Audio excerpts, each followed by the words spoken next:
those fans treated me exactly how they treated everybody else in the wrong cut that walked into that stadium. That's right. And it was a fucking blast. And that's what makes your story special as a journeyman and as a guy that made his way in the league for 6 years. It's unique. It's different, but it's not that much different than a lot of other guys. But to the common fan, nobody knows. You need to make your own fun. As a line coach, I'm behind the curtain and I'm just pulling strings.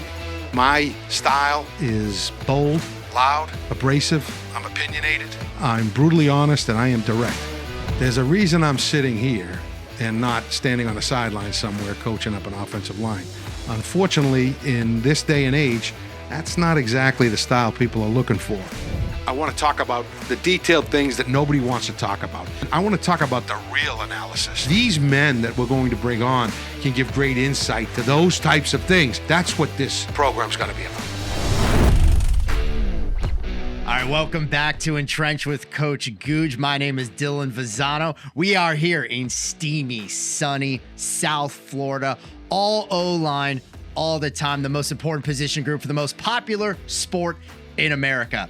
Today, our guest, a captain, starter all 4 years in Missouri. In fact, set a school record, 52 consecutive starts, a fourth-round draft pick in the NFL. He ended up spending 6 years in the National Football League, 8 different teams. Big dog, Evan Boehm. Speaking of big dog, my esteemed co-host, Coach Guge. How we doing today? Good to see you, Dylan. Good to see you. And we do have a tremendous guest.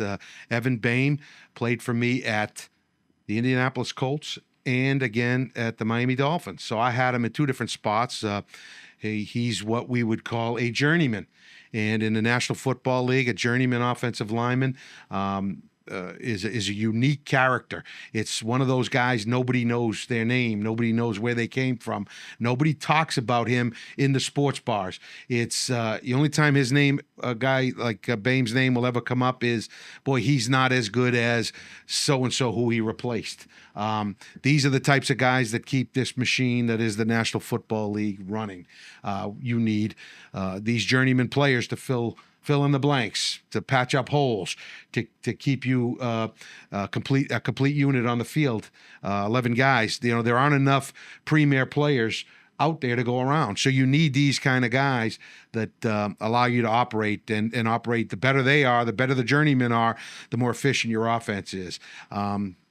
This is a guy that's played for a whole bunch of different teams, a lot of experience, understood my way of doing things, and gained my trust to a point where I wanted to trade for him from the Miami Dolphins to get him before they cut him at Indianapolis at training camp in 2019 to get him down to Miami. I didn't want to let him hit the streets because I knew that enough coaches trusted in this kind of a guy that he could get picked up from Arizona, where he had been prior to me, Buffalo, where Bobby Johnson, the line coach is now, Washington was coaching, my former assistant at Indianapolis. So when there's demand for a guy, you got to go grab him. You can't just let him swing in the wind. Well, so many times you hear about like X's and O's as maybe a reason why to bring somebody aboard. One of the things that really stood out, and you saying this and about Evan Boehm, he knew how you did things. Why is that important? Well, every coach has a rhythm in their teaching, and every coach has a demeanor.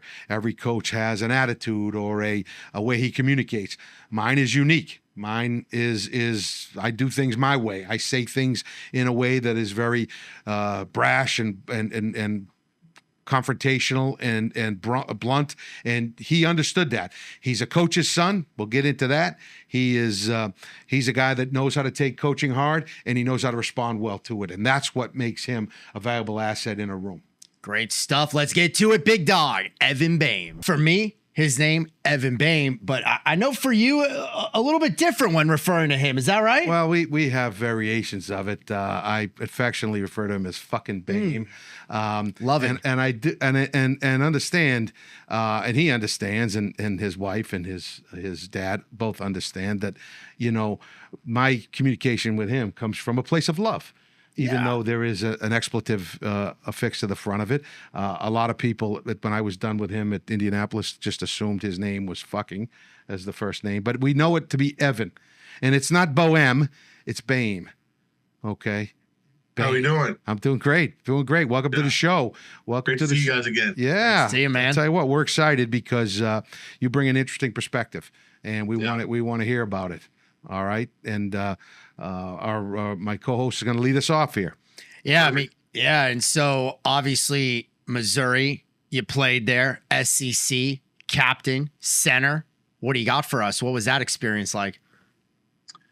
It was a blast. I'll tell you what, though. When I first got to the SEC, I went from a 4 to a 1 overnight because of injuries, just based on how camp was working out and how things were going. My first ever board drill at the University of Missouri was against Sheldon Richardson. So it was just like, hey, if you want to play at this level, we're going to throw you against the best dudes that we have out there. And I think Sheldon Richardson was one of those great dudes to go against. Started my freshman year at left guard, moved over to center.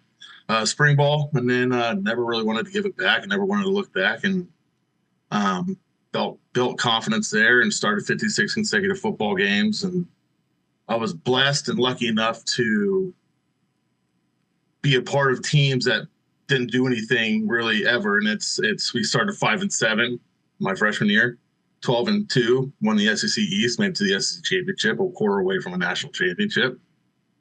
11-3, won the SEC East again, made it to a big New Year's Day bowl game, and then now it's 5-7. Had a down year in 2015, but we're back and we're rolling. And Coach Drinkwitz has got the boys rolling again. It's fun to watch and fun to be a part of the Missouri Tigers organization again. Well, they're definitely a competitive team, and it's a competitive league. I mean, I coached in that league for 5 years in the SEC East with South Carolina, and I'm going to be honest with you, it's not an easy conference to go out and win every year. You're going to take your blows. It's going to be one after another. Now with me, obviously you're working with the program now. All right. And what is your role with the program currently? Yeah. So currently I am the assistant director of player personnel. And alongside that, I do player development. So one side of the job, I'm trying to find offensive linemen to present to our offensive line coach and to our assistant offensive line coach, Jack Abercrombie, our GA Cooper, Coach Coop, and I'm trying to show them, okay, here's some guys that are popping right now. So these guys have been picking up some teams. I've cut these games of high school. Let's watch them every Wednesday and see what we think. And so my job is to get them on campus, show them to the coaches, tell them that they can play ball and try and get them a scholarship to the University of Missouri. No, I hope to God you're not one of those clown shows that just look at fucking stars. No. 4 stars, 5 stars. If you can play ball, you can play ball. It doesn't matter what kind of stars you have. And I kind of recruit and look at people with that aspect because of who I am and the stature I have. I'm a 6'2.5". I mean, some may have it 6'3", and I'll always live on that 6'3" hill for sure. That's it. Yeah, you're gonna die on that 6'3". Yeah, I'm gonna die on the 6'3" hill. It is what it is. Short-armed kid. But you know what? I could play football, and I love playing the game of football. And I think that's what separates a lot of people is their love and aspirations for the game of football. And what's up, Coach? Your background was interesting because you're a coach's son. Yeah. I grew up around the game. My dad was a defensive lineman in college. My dad was a defensive coordinator. My dad was everything on the defensive side of the ball. Really? Really? I did not know that. Yeah. And yet he produced an offensive lineman. And How'd that work out?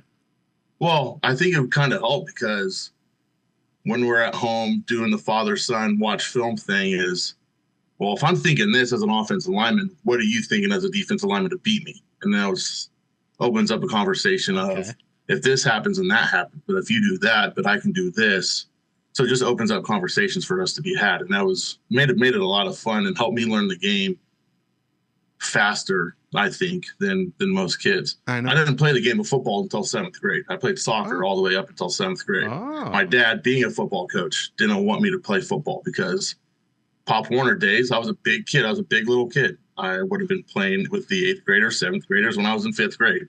He didn't want me cutting weight, nothing like that. So played basketball, I wrestled. I played every sport under the sun except for football until 7th grade. And then I was hungry enough. He finally let me get after it. Nice. Well, I'll tell you what, that means being a coach's son, that means you're at practices as a little kid You were shagging balls. You were catching punts. You were the chubby coach's kid that was catching punts, letting the shit bounce off your face and off your chest. And I got hands, Coach. And basically, come on now. He's got hands. He's got hands. Okay. He can attest during Fat and Goes on past Fridays. We did have Fat and Goes. It's called Fat and Go. What is? Well, let me elaborate. Let me tell you. You know, Friday to me, Friday was a day of enjoyment. You know, part of the day on Friday, a lot of the work was done. It wasn't all of Friday. It was pre-practice on Friday. We did our Fat and Goes, which was we would run routes and we would throw passes to the offensive linemen, and they would display their athleticism and their hands. And you're right, you do have hands, although I will. The vision of the chubby kid catching the ball off his face always makes me way giggle. better. Yeah, it plays off a little better, you know. Yeah, for sure. And you're definitely an athletic guy. You do not look like an athletic guy. You're built like a kind of a backhanded compliment there. Well, no, I'll take it. I'll take it. Listen, I'll live with that, any compliment you get from me, babe, is a good one. Let me tell you something. There's a kid that I share an office with that was a student assistant when I played here. We now work together, finding kids and recruits like that. And I made a board tag, and I put his board tag 40 slower than mine. And he kind of challenged me to a 40-yard dash because he thought he was faster than me. I was like, well, if you really want to do that, then we can do that. But you just let me know when it is so I can stretch and I can warm up my engines. You do whatever you need to do, but I'll be ready. Smoked him, Coach. It was after 20 yards, we're even. And you know what they say, if you're even, I'm leaving. And I left him. Well, you know, listen, you have a history, even with me, of proving us doubters wrong. And we'll get into that. We'll get into that story in a little bit. We'll go into that story a little bit. Really, your whole career has been one of proving some people wrong. And because you don't have the prototype size length that a lot of scouts and a lot of coaches are looking for in the National Football League, but you did have a successful college career, and you played on an offensive line that was very, very talented. I mean, you were among a lot of good football players, and Mizzou has put out a lot of good football players on the offensive line and defensive line too, as well. You guys have had the trenches pretty much locked down in your area. I know this much, and we talk about his dad being a coach. You'd be amazed to hear that his dad was on the chain gang at Arrowhead Stadium during Chiefs games. During Chiefs games, really? Absolutely. And you know, one of the great stories I have. And not only do you get to know guys when you coach them, and obviously Evan and I, you know, we clicked it pretty well, and I was able to take him with me to another team, and we'll get into that here in a little bit. But you know, you get to know them as people and their families a little bit, and when you know, you're always excited to find out that a guy is the son of a coach, because now you know what you're dealing with. You know, when you talk to a kid that's the son of a coach, you know you can motherfuck that guy, and you're not going to get any but coach, because that more than likely that guy got a kick in his ass when the dad was the coach. You know, he understands what it's like to have the coach barking commands. You got him smiling and laughing. He gets it. Only a couple of times, but like the thing is, like he's exactly right. Like the thing, like I didn't only have one dad in high school. Like I grew up with all those coaches coming over to my houses on Friday nights. I grew up with all those coaches. My offensive line coach in high school played Division I football at the University of Missouri as well. So just like I had a bunch of dads, and they all had free reign just to MF and cuss and coach me the way they wanted to coach. And that's the background of the story. Is one of my first 2 days in Indianapolis, just got the playbook thrown in at me, and it was one of those like, hey, you might be playing on Sunday, so just a heads up, you might want to study this. Go out, and I'm with the ones at practice because Ryan Kelly hurt his knee, Slauson broke his neck. I'm like, all right, here we go. Go into a full body cramp at practice because we were in the indoor. It was humid. I got every single rep I wasn't used to getting, all the excuses, right? But we're sitting in meetings, and he goes, Boehm, what's your name? What are you doing on this play? And I was just like, yo, I have no idea. Like, it is what it is. I just don't know. Honesty. Yeah, I just don't know. And I think that's where the fucking Boehm, that's where that fucking hit. And ever since then, that's who I was. You know, there's some degree of I understand, but there's also that degree of it's unacceptable. Like Mhm. I understand that you just got here, but at the same time, whether you got here or not, yesterday, tomorrow, we play on Sunday. That's the one thing about the National Football League. Like the show will go on with or without you. And if it's with you, you better not, especially in the interior, especially at center, you better not fuck it up for all the rest of them, because there's a lot of pressure to that. And to me, there's no more important position, I've discussed this on the show before, than the center position. In my opinion, it is the most critical position. It's, as you know, it's the guy I speak to throughout the game. The conversation is being had right here, right between me and the center. And all the rest of them can shut the hell up, wait till we're done having our conversation, and then we'll talk out, you know? Yeah, no, you're exactly right. Like on the sideline, you hear Guge and you see how Guge is, but on game days, it's a totally different person. He lets us go out there and he lets us do what we need to do. And if something does mess up on the field, it's what did you see? And it goes off of what you saw, what they saw upstairs. Then the talk happens. Then the pictures happen. And then that's when we start going. And that's when we start talking about, all right, here's how we fix it. This is how we do this now. What are you doing on this play? Then you can't really get into technique things because it's all pictures. So you get the scheme because you see what's happening pre, during, after, and after. So it's just like there's enough information to go on and see what you're doing. And you're talking about how important the center situation is. I want to give a shout out to one of my best friends that played right guard next to me here. He's going on year 10 in the NFL right now. Played for the Broncos, played for the Jets the last couple of years. He was playing for the Jets on their practice squad, put on his travel uniform or travel suit, was heading to go check into security with the Jets to fly over to London. Gets a call. Gets picked up by the Saints.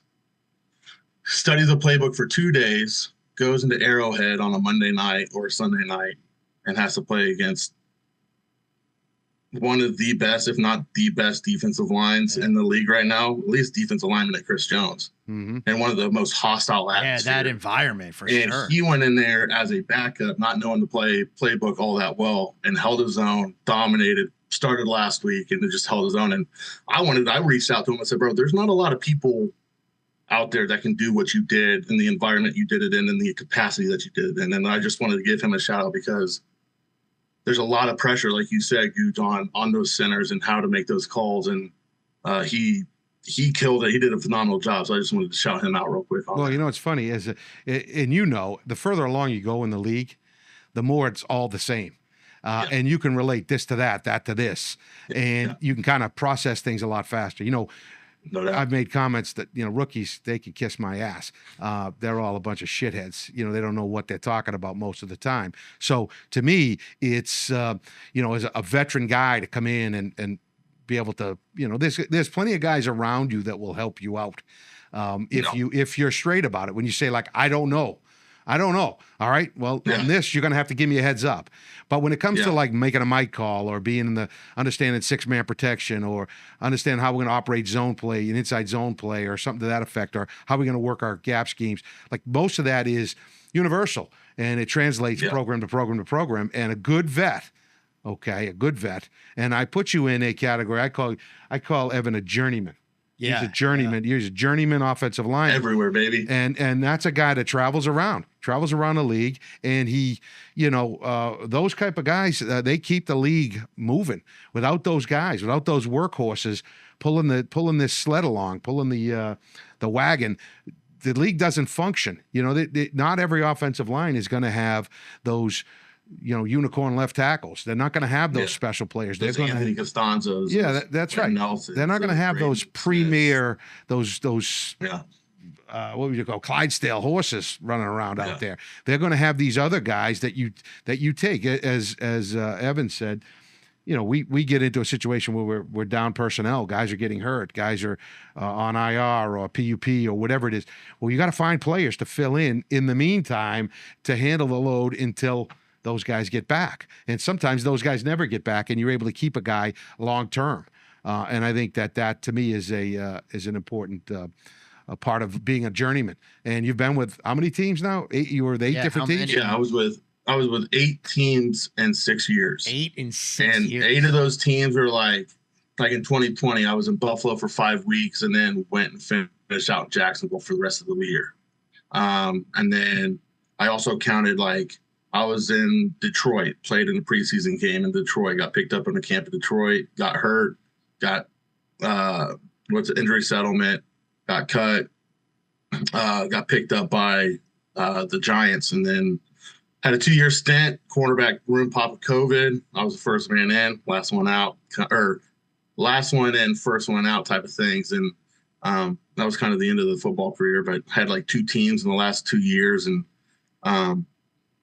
but I found myself around, and I have a lot of good coaching, a lot of good people that you get to build relationships with and learn from, and pick their minds up for the rest of your life, and just get to hang out and be a normal person with them, and it's a lot of fun. One of the things when you talk about your journey, all right, now obviously I got you from Arizona.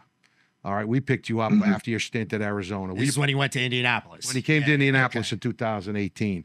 And, when you work with a guy and you get a feel for a guy, to understand what this guy's capable of, and to be quite honest with you, also what he's not capable of. That, like, you got to be a realist. There's certain guy. There's a, when you have a guy like Ryan Kelly playing center, I don't need a center. Yeah. I got Quentin Nelson at left guard. I don't need a left guard. But what I do need is a guy when those guys aren't available. I need that guy that can go step in and then not, destroy my fucking offensive line because he doesn't know what he's doing or how to operate, or he can't adapt quickly enough. And when you get a guy that comes in, and quite frankly, and I told Boehm, I said, hey, I didn't want fucking Boehm. I took one look at him. Number one, I didn't know who the fuck he was. I'd never seen him on tape. And a lot of guys 6'2", 6'2.5". I'm like, short arms. I need this short, fat runt. I mean, listen, I can't do what he did. I cannot do it. And when I don't want I don't want you to think, like, when I say journeyman, that's a negative thing. This man played 6 years in the National Football League. There's millions and millions of fans out there that would give their left testicle to play one play in the National Football League, to strap on any uniform, never mind 8 different uniforms. That's amazing. That's an amazing accomplishment. And we had some successful times. And in his particular case, and I want to get into this a little bit, but, to me, not only did I have belief in you as a player, when I put you in there, you performed well and gave me enough time to get Ryan Kelly back when he came back, and we just went right back to our rotation. And you being a professional understood that, like, Ryan Kelly was the guy. Oh, yeah. You had a role, and you filled into that role admirably, more than that, to the point that you got my respect, to where the following year I went out of my way to push Brian Flores down at Miami.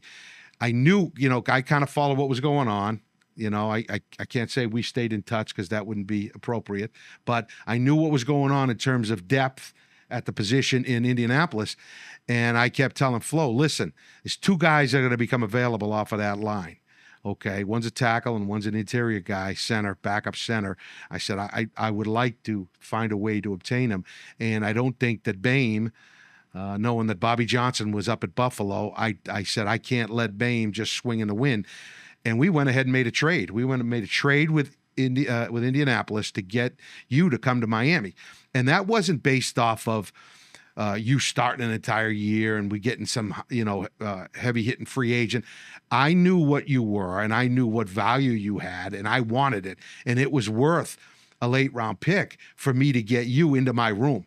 Because I didn't know you and I didn't want you, but you proved yourself on the field and in our interaction that you were the kind of guy I want to coach. Do you remember that trade? Oh yeah, I remember that trade because I was sitting there. It was like I just got married that summer. Now newlywed, have a wife, and it's just like one of those, like, I started seeing the writing on the wall too. And it was just like, okay, I've been jumping around. I don't know what's really left out there for me except for the connection I built with OG up in Buffalo, who's now in Washington, and you. And at that point throughout camp, you weren't even the O-line coach yet in Miami. And that was another weird thing. It's just like, well, maybe he has an end somewhere that he can help me out with. I have agents that could help me, but Yeah, I saw the writing on the wall in Indianapolis for sure during camp, and it was pretty nerve-wracking. And when I got that call from Chris, and he's like, "Hey, you need to come in, do this and this," I was like, "All right, I'm done. Like, I'm getting cut." You figured you were cut Yeah, at that point. yeah, getting cut. Like that, it is what it is. Like, I've had this talk many a times before. Just take it, roll with it. Let's go to the next team and see what we can do. And as I'm walking into Chris Ballard's office, and Frank Wright's in there, Guge just hitting me up and like calling me over and over and over. I'm just like, what's going on here? Like, so, like, if I get, he probably knows I'm getting cut. He's like, "Hey, don't go anywhere. Come to Miami. Come hang out down here. This and that."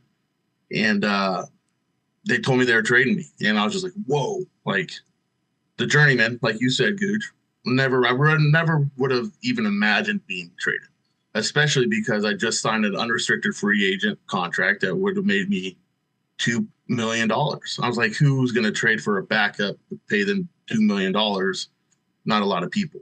And what you did for me and my family, I mean, I told you this yesterday. You're the reason I'm in the position I'm in right now. And I want to coach is because of the belief that you've shown me, the way you've shown me how to be a coach, has really meant a lot to me and my family.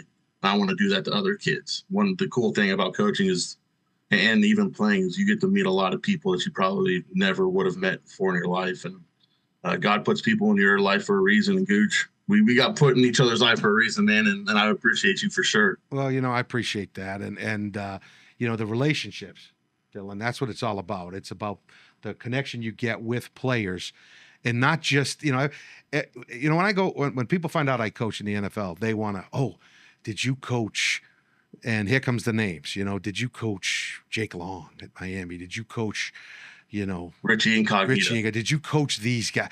Yeah, I coached those guys. I coached the name brand guys. I coached the easily recognizable guys. But if you asked 100 people who Evan Boehm was, 99 of those 100 people would say, "I don't have a fucking clue who Evan Boehm is," until you explained who Evan Boehm. "Oh yeah, I think I remember that guy." Now, you were so many different teams. Your name came across the lips of millions of people in the fan base. But yet there's a whole. You're not alone. There's an entire group of men that are the Evan Boehms of the National Football League, which is huge, and it's an important part of the National Football League. And you talk about Journeyman.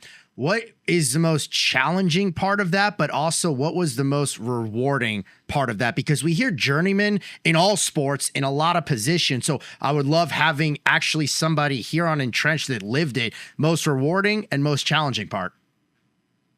I think I'll start with the most challenging part. I think the most challenging part is being told that you're really not good enough to play for that team at that moment. A lot, or 8 times, 7 times. You know what I mean? Hey, the same shit happens as a coach now. No doubt. So I could probably be classified as a journeyman coach. Coach. I've had a lot of stops myself, but people keep hiring me. Hey, let's go. Difference is your physical skills, they trail off. Right. My coaching, I can coach till I'm 105 if I can stand up and still say the word fuck. But I don't think you'll have a problem with that. I think that'll cut out. Not at all. Not at all. That might be my dying word, my last word. Fuck. Only fitting. When the doctor looks at me and says, "Guge, this is it. You're gonna die." Fuck. Father, talk to the priest. Father. Yeah. Fuck. Yeah. That's Amen. it. Amen, Guge. But go ahead. I'm sorry.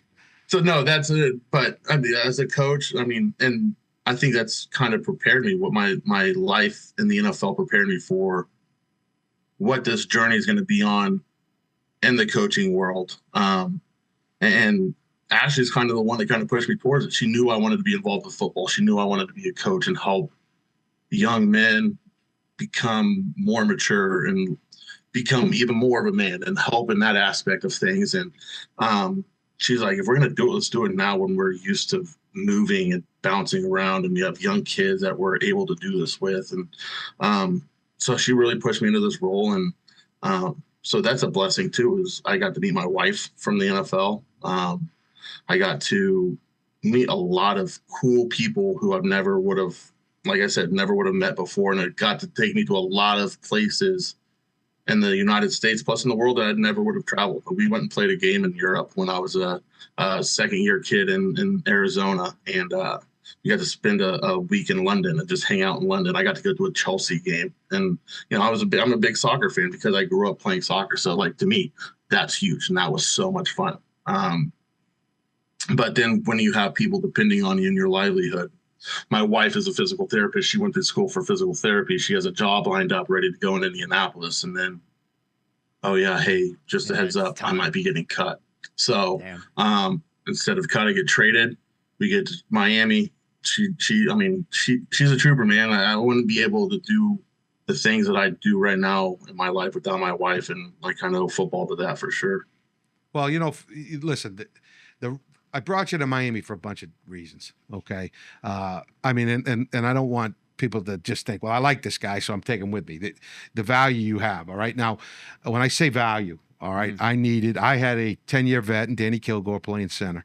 All right. I inherited that. And like you said, I took over the offensive line 4 days into camp that year in 2019, Brian Flores' first year in Miami.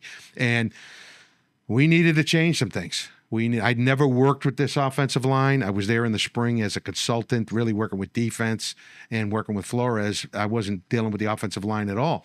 And I needed guys in the room that got me, that understood me. I brought in a guy, a retired player, Matt Slauson, brought him in training camp, who overlapped with you coming in.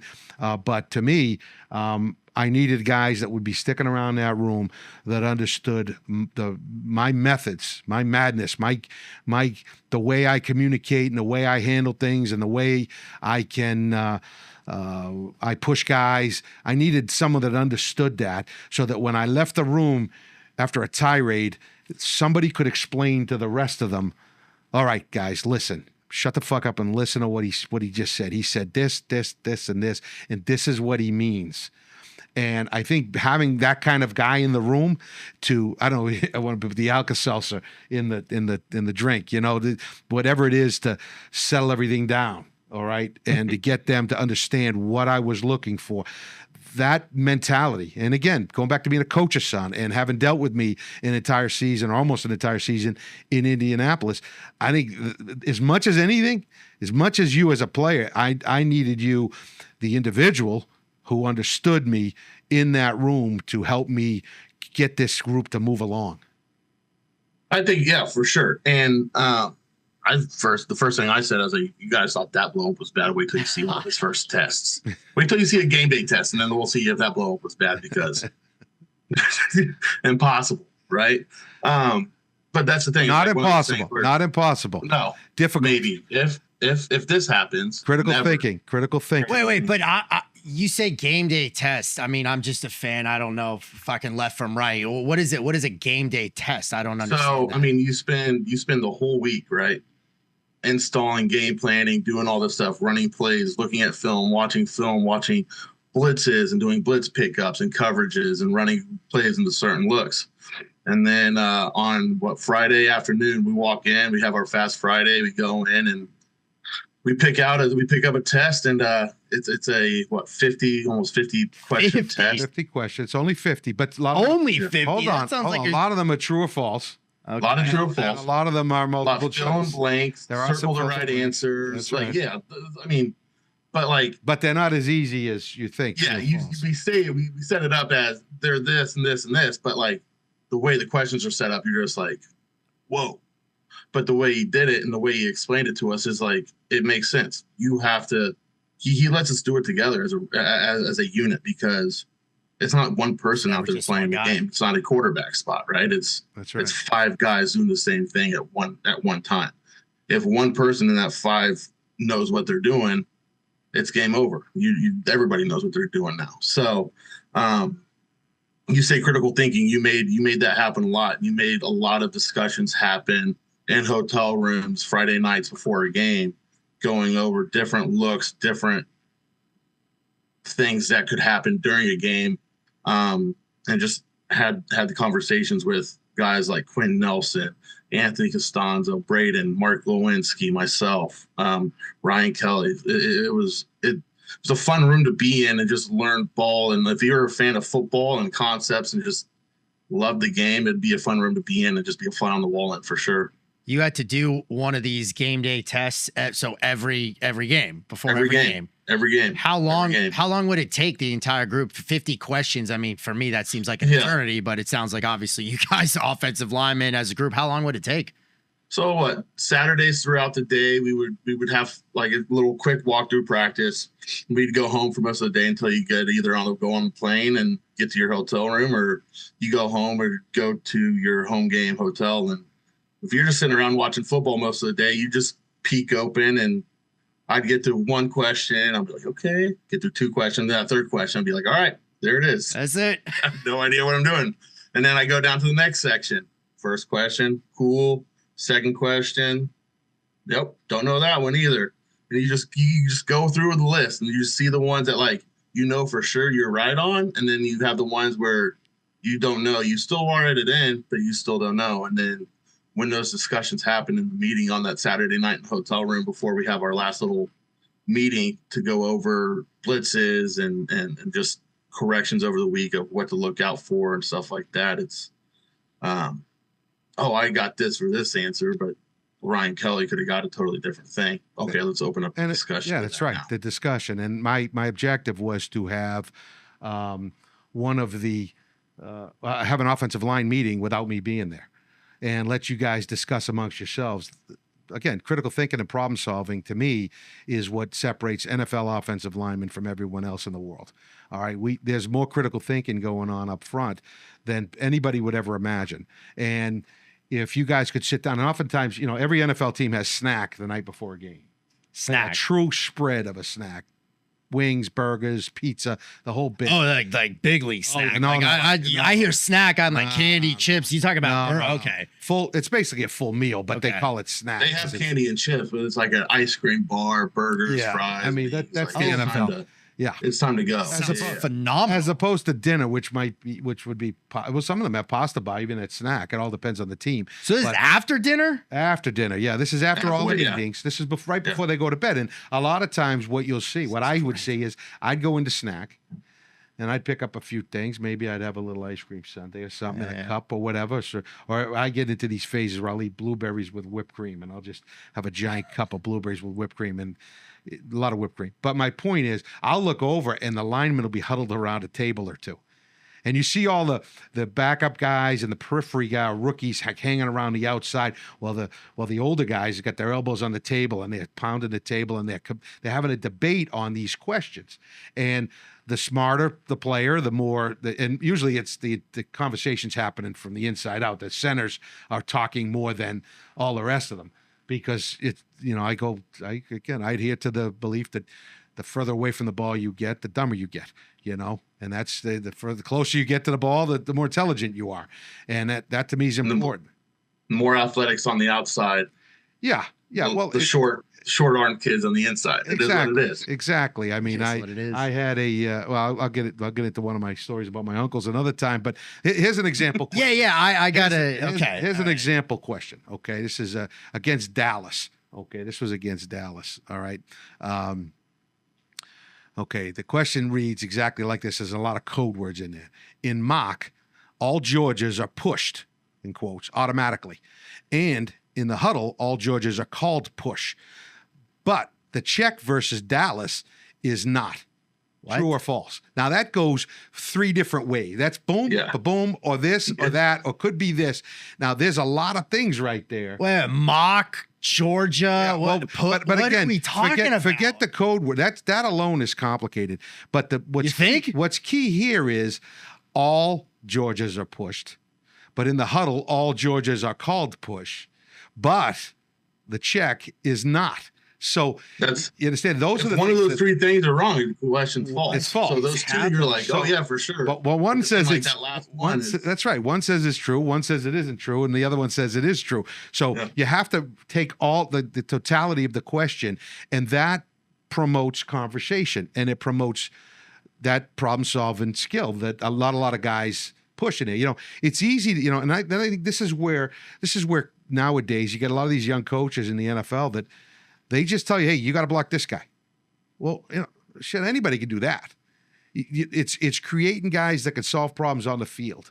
and not just the center. It's if the more that the other guys come along, and I think, correct me if I'm wrong, but you've seen where young guys or tackles, they start off a little timid beginning of the year, and they don't want to answer those questions. By the end of the year, they're chiming in, and they're just as opinionated on the answer because they're starting to see it early on. They're starting to feel it, and they're starting to understand the flow of the question and how many intricate pieces are in there that you have to consider, because that's what gameplay is like.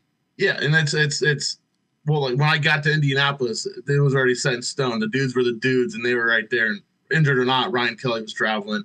He was right there. He was one of the smartest football players that I've been around. He knew what he was talking about. He knew what he was doing. But then vice versa, the Miami, it was legitimately me and Danny talking the whole time. We wrote the first 3 or 4 tests. And then after that, Jesse started pitching in, no, tackles are supposed to do this. Oh, and then all of a sudden here comes Jay Webb from the very back throwing in his 2 cents. And then like you just start getting Dieter in there, and like the more confidence the guys built throughout the season and how you coached, how you spoke, what you did, and how your tests were, the more confident they got into, oh no, that's what we need to do on this play, because remember this look during practice, he said to do this, this, this, and this. And it's just like it opened up that critical thinking. And it's so crazy. You talk about all this critical thinking, everything is happening in between when you get the play call and the snap of the ball. And then after that, it's all reactionary of, I just got to trust my athletic ability. I got to trust what I did in practice to get me to the right spots against this look. And I would build these tests from the beginning of the week. So as something would happen on Wednesday during first install, I would put down a few questions. All right. Then on Thursday, we had third down in the other areas. I'd put down the questions. And then on Friday, we had red area, and I'd put down questions. And then there were a lot of things that happened throughout the week as we corrected the tape that I would take the alls and the essentialies and, questions that like, let me give you another example. Chocolate and pepper are essentially the same to the O-line, except the running back is releasing up inside and under the offensive line set. True or false? True. Well, is it true? It may be true, but it says essentially the same. And this is where I would get them to debate, because it's not necessarily the same and it's not dissimilar. It is. Yeah. There are things about it that are the same and things about it that are not the same. So they'd have to say, what does he mean? So it's like a trick I have question. to jump set on, like a tackle would be like, I have to jump set on pepper. I have to jump set the end on pepper. Whereas on chocolate, I take a 3-step, push them up the field. That's right. So there are essentially they're ran the same, but the technique of one player could be totally different. Correct. It's like a different language. It's chocolate, pepper. Like I have no idea Green. what's happening right now. Well, listen, this brings me. That's a good question. Good question that you asked, because having gone to 8 different teams and a bunch of different line coaches. Like terminology changes, know. How do you, as a journeyman, you have to be able to be multilingual. Yeah. Now some things are the same, I'm sure, like ace, deuce, trey, the double team combinations. A lot of people use the same ABC. There are a lot of similarities, but there are a lot of things that are different. A lot of verbiage that people like to use. It all, like you said, all means the same. But like the one thing I revert to is 0, 1, 2, 3. Well, as soon as you taught me that, life became so simple. Like I'm sitting here and I'm trying to learn Kirby Moore's offense, and just I want to be more involved and see, like, okay, when they are calling this play, do this look, what are they looking for? So I've been sitting there trying to study the plays, and I get to sit in some offensive line meetings to listen to Coach Jones coach and do all his stuff. And okay, on this play, who's the mic? I'm just sitting there like, who do you have? I'm like, oh, it's 0, 1, 2, 3. Center's always got 0 unless he's a head up. Like Mike's always 0 unless he's a head up. You remember that? Oh, always. Then that's how I'm gonna live. That's the premise of the coach. Like that's like what I said to you earlier. Like that simplified it so much of so many people that it only makes sense. Like in the test, he would make us draw plays into looks that we probably would never see, but just in case we did see that one play into this one look, here's what it is. You prepared. And like if you don't know who the mic is, it's simple as, okay, where's 0? Right there, 1, 2, 3. He's got 3. He's got 2. They got 0 and 1. Like, and it just cleared the whole picture up. Well, Go ahead. I'm Well, sorry. I was going to say, was it ever challenging having these many terms and concepts and tests and everything? Like you hear a lot from a fan, like paralysis by analysis, that whole concept. Was it ever, once you were on the field, like too much going on, or were you able to just like lock it in and focus and not worry about that stuff? I think what I really did is if I was installing, so say I just got the ND week 5, right? I'm installing all the plays the same way as what Guge and OG are teaching me and how they're saying it. But next to that play, I'm in parentheses, I'm saying, this is what I know it as. This is the terminology I used to use. So like if I see sword and lance, oh, that's outside zone this way. Blah, blah, blah, blah. I used to call it this, but it's now called this. So it's just taking what the new play is, what the old play was, what the old terminology was, and just inserting it in.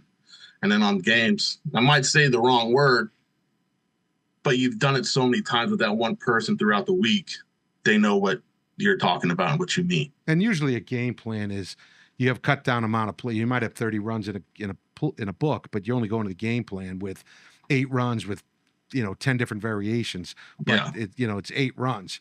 So the terminology, once you learn the basics, your zone plays fall into one category, and your gap scheme plays fall into another category, and your pin and pulls fall into another category. And I like to combine my zones and my pin and pulls with the same numbering system, with little tweaks that happen with the pulls. You take my 1, I'll take your 2, that type of thing. Sure. So it makes it easy to, when I first taught that to Nick Sirianni, he was completely, he's a skill guy. He's a quarterback receiver guy. And when I told him 0, 1, 2, 3, Mike is always 0, and he was like, whoa.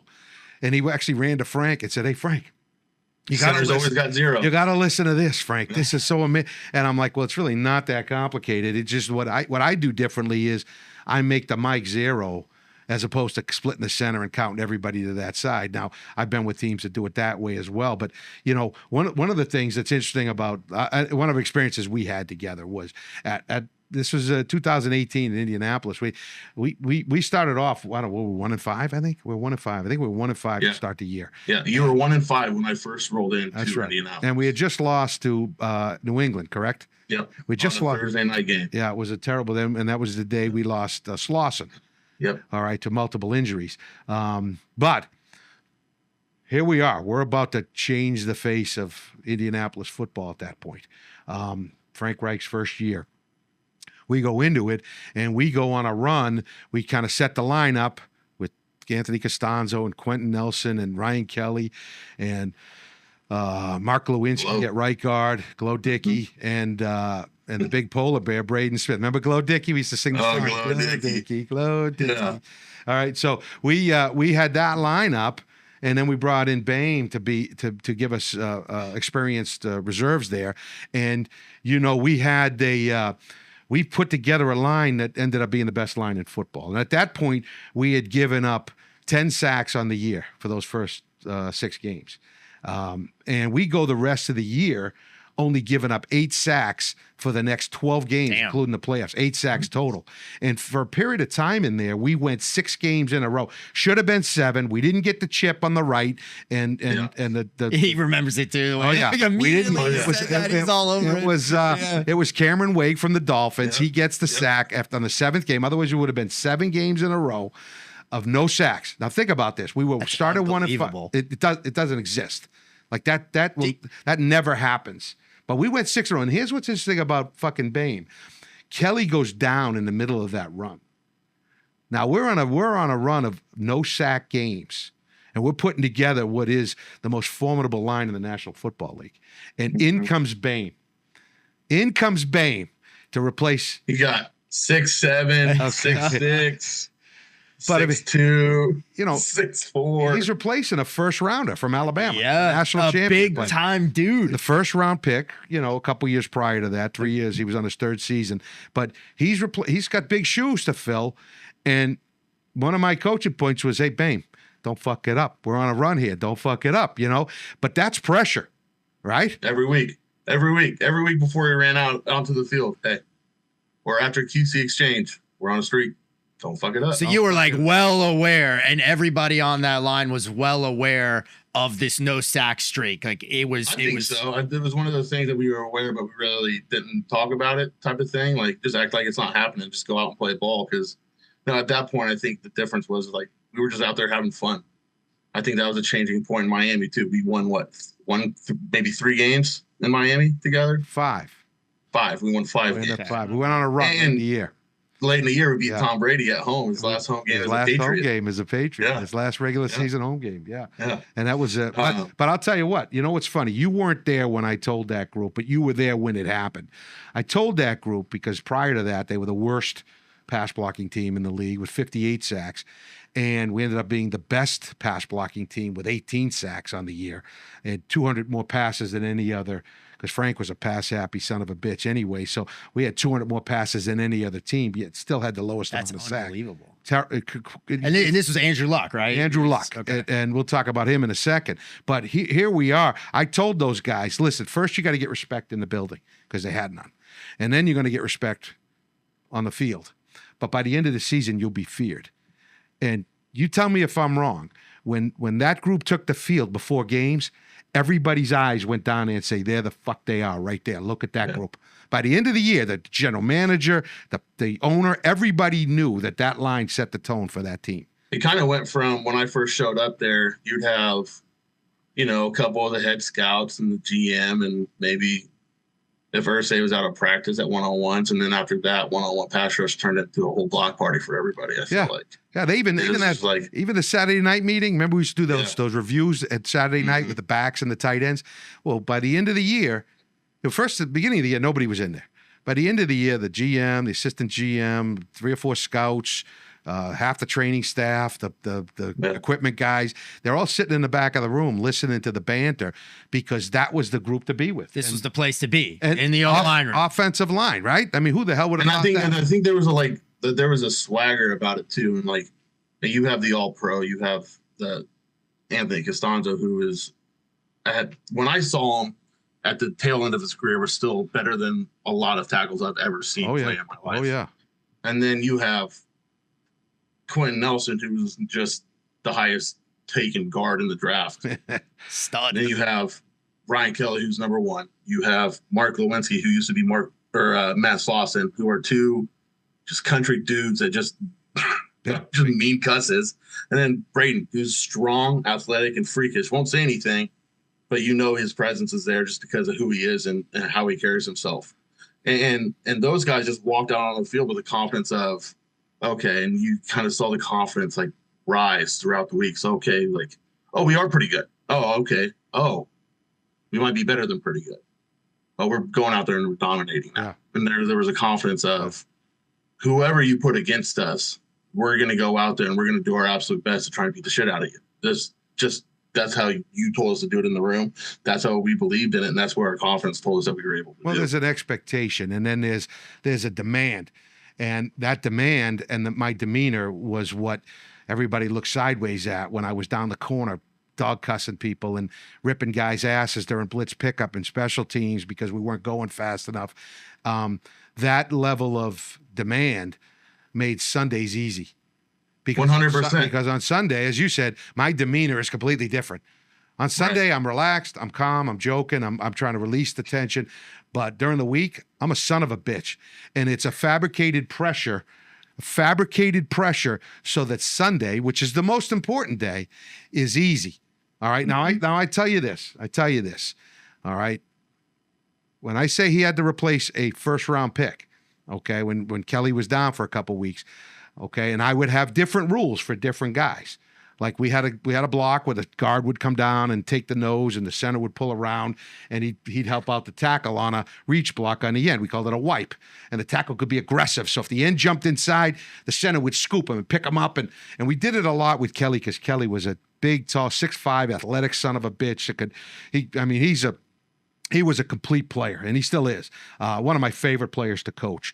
But when Boehm was doing it, I would say, fucking Boehm, you're not allowed to wipe. You can't wipe. You just reach it and let the guard and the tackle work together. Your legs are too short. Yeah, you're not fast. Your fat little fucking roly-poly ass is not going to get out there and be able to protect it. So sure enough, I send Boehm's out there playing, and the play goes in, and I'm watching, and I see The guard go down, and here goes Boehm. Oh. It looks like he's running on a fucking treadmill, 97 miles an hour. The little legs are going, boom. And the end jumped inside. Braden Smith climbed to the linebacker, and Boehm captures the end, drops the guy. And I'm looking, and I go, that son of a bitch. And all I see is him turn around, and he's chopping at me. Woo! He's giving me this shit. He's giving me the chop, and he's literally yelling at me, "Fuck you, Guge!" And he's, we're busting balls. He's busting my balls from the middle of the field, and nobody else knows what's going on. What the fuck's going on here? The head coach was baffled. That Matt Slauson, who was injured, was on a headset, and he's giggling.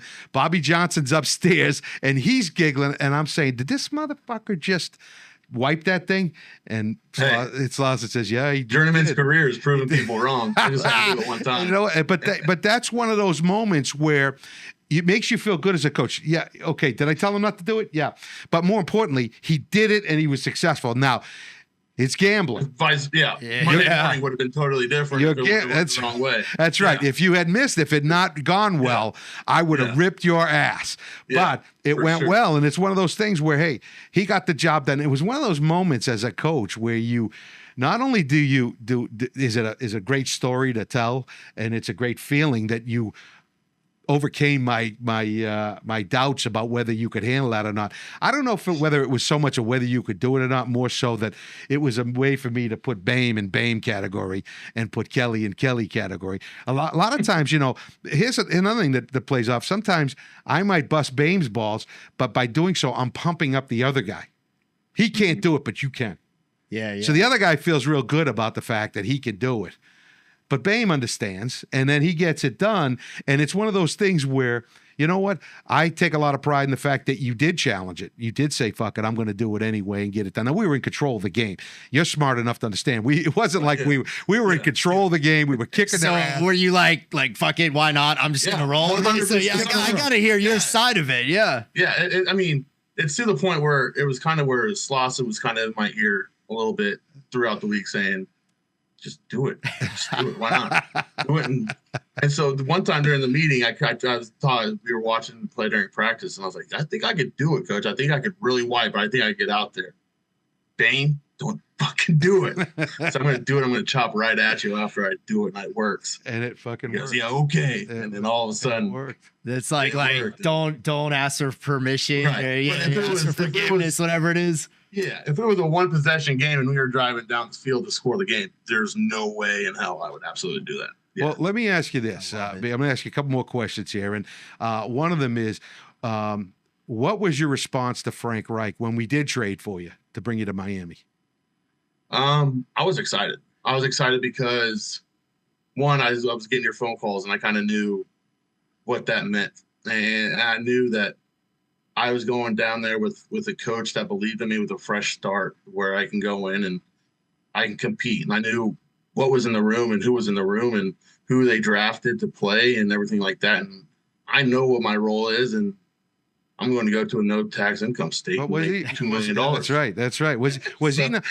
I love he throws that in there. That's smart. That's important. It's a business. It's a business. It is a business. Was he not a little surprised that you were excited to come with me, knowing that I called you fucking Boehm for a year? Yeah. He was, when he told me that I was getting traded to Miami, my eyes like lit up, and he was like, "You're gonna go back down with Guge." I'm like, "I can't wait." He's like, "I have to give it to you. Like he was in you a lot. Like he would rip your ass, and Frank never was a big cusser or anything like that, but like he'd shoot into you a lot." I was like, "Yeah," but I was like, it made me a better player. Like I responded to that. I'm like, being a coach's kid, you see the kids that can respond to that and who can't respond to that. And I'm one of those kids that, you kind of light a fire underneath me a little bit. Like, you told me I can't do anything, or you told me I'm not good enough, or you say, hey,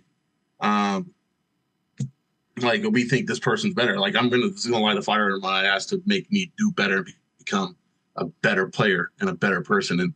And that's what I kind of explained to him, is he may have done that and it may have looked like this the one way, but I felt like right away after that first Jets game where I was going in on PATs, but I got to sit next to you during a game, see how you were, get to learn from you, and just see how you saw the game those first couple games. And when Ryan was playing, kind of built our relationship enough to where be like, oh yeah, I can do this with this kid and get away with it, and he would be just fine with it. Well, a lot of times, when you're talking to the center and I'm looking at the pad, I'm looking at the tablet, and we're going through the pictures, the backup guy's standing right next to me. Or he's either behind or he's right next to me. But either way, the conversation isn't just with the starting center. It's with the backup guy as well. Because so we're talking a lot even when Kelly's playing because, hey, Boehm, you see that? Because the minute Kelly goes down, like you got to be on the same page. You got to know what's up. There's no time for learning at that point. It happened in Oakland. Yes. Like, during the week, like for some reason, Wham just absolutely had my number. And like, now I totally get it. Just go back to that guy. That's all you got to do. But to me, during the week, like I just could not understand the Wham play. It's Wham. And we're sitting in Oakland at the Coliseum, waiting, playing, driving down the field, and all of a sudden Ryan goes down. I was like, well, here we go. Go in there, get some snaps, do all this. First play called was Wham. I'm just like, fuck me, dude. Here we go. Let's hope I get this one right. Blocked it right, pointed it right, settled in, and just went from there. But it just happened in the wild card game against Kansas City. I mean, people don't really realize like the game wasn't that out of reach when Ryan went down. He drove down and scored, and the game was right there for us to take. And it was just one of those cold as hell games. And who was standing next to me during the game? Pops. His dad. Right, because the chain. He was standing next to me in the full chain gang gear, holding the stick. And him and I having a conversation like we went back 20 years. Yeah. And this is a playoff game. Just getting smelted by snowballs from the third deck. Yeah, it was one of those things where he understood when I first brought Evan down to Miami and he'd come down to games and I walked on the field and you'd walk by the family section on the sideline and one of the first days was, hey, Coach Gooch, Coach. And I'm looking and he was like, fucking Boehm's dad. I'm like, whoa, Coach Boehm, what's up, Coach? Like he got it. Yeah. He got it. But that playoff game, Dad was right by my side. Now, let me ask you a question about this. You played with a bunch of different quarterbacks. Yeah. Andrew Luck. Special. We talk about cadences. This guy was he was a lot like Aaron Rodgers and Tom Brady and these elite quarterbacks mind. They play with their mind as much as anything else. Yeah, I mean, I was blessed. My first 2 years, I was with Carson Palmer in Arizona. Nice. You got to see how he played the game and everything like that. And you always hear about Andrew when we talk to Andrew and just hear from other people around the league how good of a person and how smart Andrew was. And I go back to our Tuesday blitz pickup meetings. We go Tuesday base down pickup blitz pickups, Wednesday sub down blitz pickups.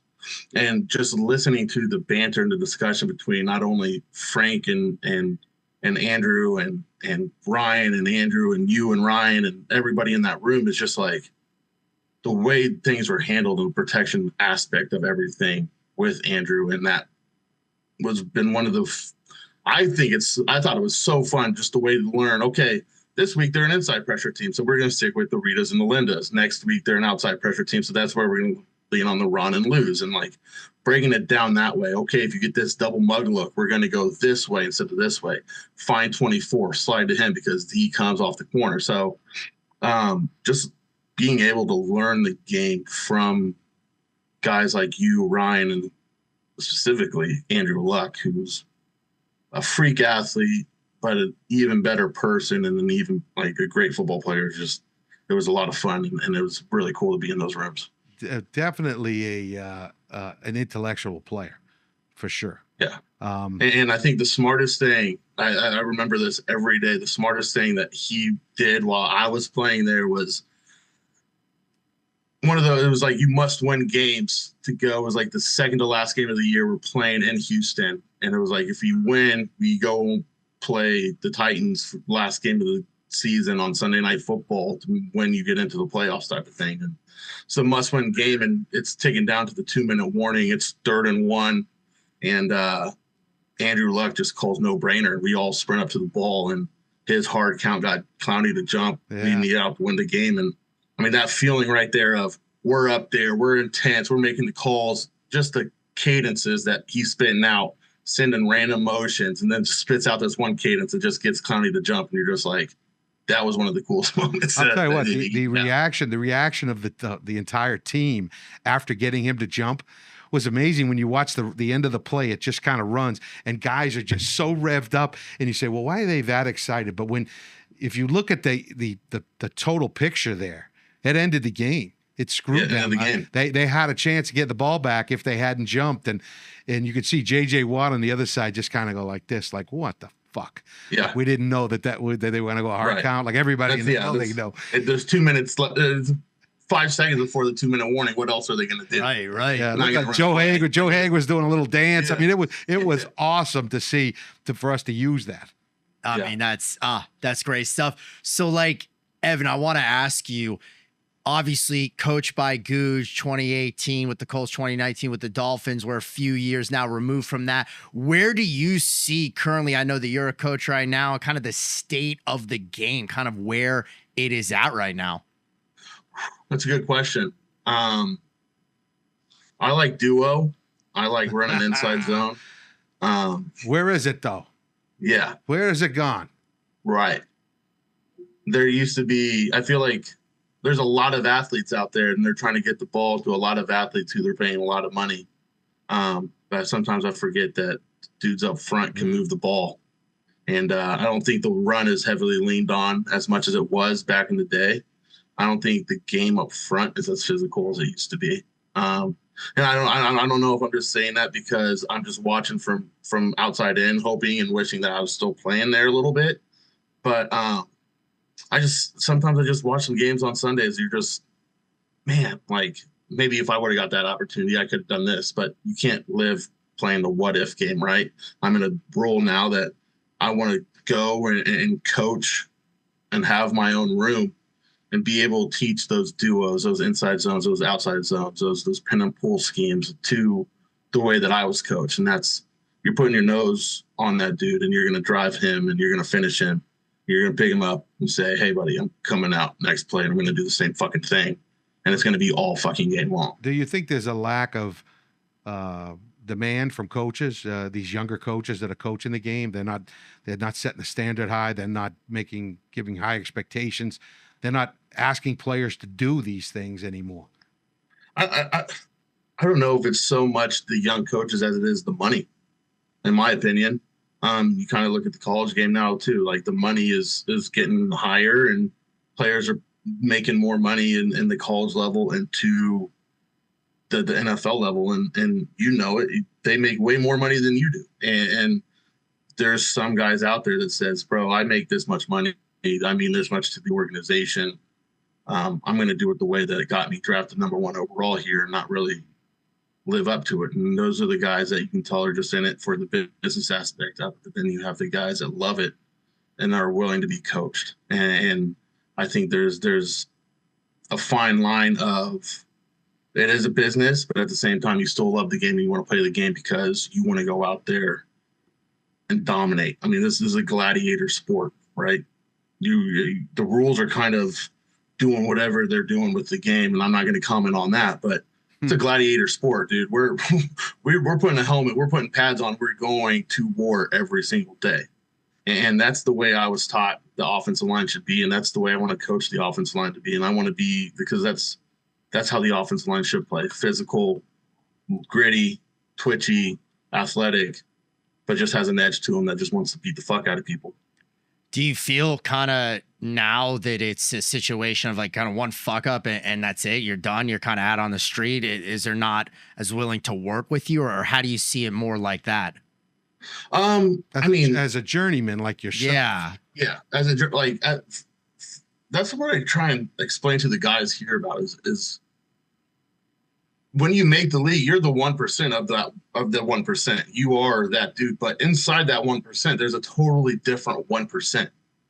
And that 1% is the Larry Fitzgeralds, the Andrew Lucks, the Quentin Nelsons, the Ryan Kellys, the Patrick Mahomes, the Travis Kelce. You know, like the dudes that are going to be on that roster for their whole career because they love football, they were drafted high, and they've shown year in and year out that they can do it at a high level. But then other than that, it's dudes like me who journey around, who go from place to place to place, will be plugged and played sign an unrestricted free agent, go ball out and think they have a good camp, get traded to Miami. And like, it is what it is. You have to have journeymen that play. And I've been trying to explain it's not everybody's Patrick Mahomes. Not everybody's going to be on that same team, that whole contract and their whole career. It's going to be different. And the game's a lot faster than you really think it is. But for a guy like yourself, yes, at any minute you could be cut. Any minute you could be traded. Any minute you could be gone. But at the same time, in Miami, you had me and Chris Reed. We're twins. Yeah. Chris Reed and I one or were the other. Twins. It is what it is. It's one of the other. And then one day after practice, we saw the Grim Reaper walking through the locker room, and Chris and I's lockers were right next to each other, and you could tell that he had no idea who Chris was. And Chris walked out before me, and he went to the dining hall and got his food and was sitting down eating. And I walk out, and the Grim Reaper's standing there waiting for me. I'm just like, oh, man, what the hell? He goes, Chris, you need to come with me. I'm just like, whoa, I'm not Chris. Wrong Chris. Wrong guy. Yeah, wrong Chris, dude. Wrong Chris. Yeah. Wrong short kid with the red beard. Like, that's the other muscle man over there. Well, but it's just one of those things, like, out of nowhere. And it plays into, like, okay, if they ask me, okay, we got to make a decision here. Chris was Flatz's guy from Jacksonville. Yeah. You were my guy from Indy. Right. You know what? If it's all's even, right, my guy stays. No. That guy goes. Right. Like, and it's that narrow. It's that much of a difference between staying or going, having a job and not having a job. And then there's the young kids that I'm coaching with right now and helping right now is stay off the ground. Stay off the ground. Like, they don't understand, like, why does everyone, like, why are they always, I'm like, bro, like, you're on the ground 4 times in one practice, bro. You're better pack your bags. That's you're it. Done. Bus stop. Like, if you don't go out there and you practice like you're going to actually play on Sunday, if you don't treat every practice like it's a fucking game, then you won't last in the league. It is what it is. Your body is going to hurt. It is what it is. You're going to make millions of dollars now. Do what you need to do with that money to treat your body right in the off season and on the off days to make your body feel better. Because when Tuesday shows up and you're running duo 40 times in a practice, it is what it is. You're going to have to get the job done no matter what. Anthony Costanzo, he could take 6 weeks off to get his hamstring right. You cannot. Right. If you're injured, it's injury settlement out the building. But at the Right. same time, you carry away opportunities like you did get to play a lot. You did get to start a lot in the league. You did get to play on Monday night against the Steelers on national television in front of the entire world. Yeah. I mean, you got to do things, even as a quote-unquote journeyman, that most people will never get to do. And that's what I makes got to play in a playoff game in the stadium I grew up going to rooting for. Exactly. Like, Exactly. Oh man, I wish I could play on this field one day, and I did. And those fans treated me exactly how they treated everybody else in the Bronco that walked into that stadium. That's right. And it was a fucking blast. And that's what makes your story special as a journeyman and as a guy that made his way in the league for 6 years. It's unique. It's different, but it's not that much different than a lot of other guys. But to the common fan, nobody knows. And I appreciate you being on with us today because it tells a different side of this thing. Well, I appreciate you guys having me on. Yeah. This was a blast. Absolutely. If you ever need to fill any space, let me know. Well, best of luck with your coaching career and how things go. I appreciate that. We'll stay in touch with you. And InTrench'd is a place where you always have a home. I can't wait, man. 0123. There's 0123, baby. Go get them. Thanks, Boehm. I appreciate you guys. Fucking Boehm. That's my guy right there. That was great stuff from our big dog, the guest today.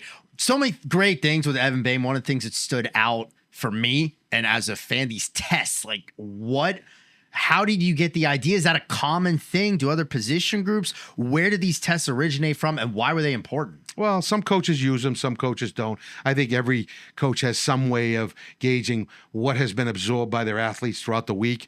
My tests are there to develop critical thinking, problem solving. A cerebral player is a good player. You know, gone are the days of meathead football, especially on the offensive line. aside from the quarterback, who's got the totality of everything that's going on offensively and defensively in his head, and has to manage all 22 players on the field in his mind. The offensive line is the most cerebral position. There are so many things that factor into how we're going to do things, not just what the play is, but how we're going to solve a problem. Should they align a little differently, or should they show us a certain safety rotation, or should they align if the linebackers were Boehm or Boss in a certain direction? Offensive linemen have to be able to solve this stuff within that window of the cadence. So a lot of the testing is designed for critical thinking. And as we heard with Evan, they're not easy. If you make the tests easy, you're going to fail on Sunday. You're going to fail out there when there are millions of people watching on television. Make the tests hard and let these guys banter and have conversation and go back and forth and problem solve. It's going to be a lot clearer come Sunday. Well, we talk about InTrench'd. One of the big things is never just one guy. I found that so unique. I just assumed when you first told me about these tests and kind of heard of it, that each one did them individually, but it sounds like it was a group effort. It's never just one guy. Well, I look at it like this. If one guy has the answer, he can communicate it to the other four. So at least one guy has to know. All right. Now, I'd like all five guys to know, but this usually on every one of these questions, 2 of the 5 don't get it. Didn't get it the first time, and maybe through these discussions they're enlightened, or they see the answer, or see the result, or it's communicated differently from a player as opposed to from a coach. That's why these tests are important, and they're not just verbal questions. There's some visual pictures where they have to pick out different looks from still shots of the end zone shot of a defense, where they have to now not only see the defense in front of them, but conceptualize. And sometimes the pictures are reversed. So you're looking at the backside of the defense versus the backside of the offense. So you have to flip in your head a play coming at you as opposed to a play going away from you, which takes a lot of mental gymnastics. Great players know how to do this. And the more you teach them, the more you help them gain that kind of understanding of thinking, the better they're going to be as an offensive line. All great stuff. The complexities. I mean, this shit was way over my head. I had no idea. It felt like a different language. One of the things I don't know if we really got into, though, did they always do well? Was there times on these tests that they did shitty and you just lost your mind? Tell me about that. You don't lose your mind, but if the whole group agrees on something, I might have to either recheck the way I wrote the question, or maybe I didn't explain that well enough. And it's one of the few things I don't like to go over much on game day, but if everybody gets it wrong and they're in full agreement that they got it wrong, and I have to really say, hey, listen, maybe we should run this play, or maybe we have to be a little bit more conscious, or maybe I'll pull my smartest guy aside and say, listen, this is what you agreed on, but make this call when that comes up, and talk to one guy, because remember, if one guy gets it, they all get it. I love it. That's great stuff. That theme, as always. That's going to do it for another episode of InTrench'd with Coach Guge. Of course, follow us, all the social media channels at InTrench'd, and subscribe to the YouTube channel as well. That'll do it. We'll see you next week.